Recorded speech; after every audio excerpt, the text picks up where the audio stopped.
Welcome back to the fourth video of the series of the System Development Lifecycle videos. We were discussing about the phases of the System Development Lifecycle. In the previous video, we discussed how we can use different methods to gather information in order to design the solution for the new system. In today's video, we will see how we can design the system solution and what is meant by coding. Designing is the part where we draw the plan before building the actual software. Designing the solution means not only how the software is going to look like, but there are so many other aspects we need to focus our attention when designing.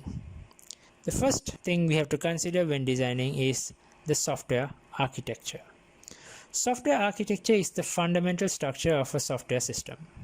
This is actually like the blueprint of your new system. Next, you have to design your user interfaces, or we call it wireframes. Next is identifying the main hardware systems, required hardware for the software to run the system, databases, planning of test strategies. So let's emphasize on the wireframes first. User interfaces are the interfaces that we see in our screen while using the software. Wireframes are more like a user guide to show which button leads to which interface. Let's look at this diagram for instance. This is a mobile application wireframe diagram which shows to which interface it will lead when different buttons are clicked. You can see if I click on this button which is highlighted in blue, it will go to either this interface or this interface based on this decision. Then later when I click on this, it will go to this interface.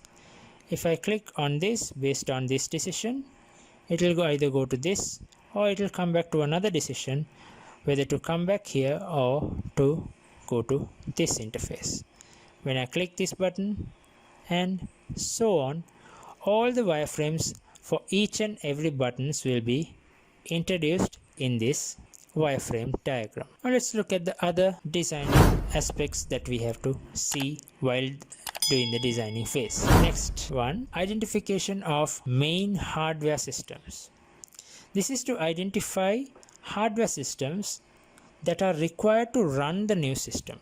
Whatever the hardware systems that we need to run the new system is identified here. The next one, required hardware and software to run the system. Here we identify what are the minimum requirements needed to run a new software.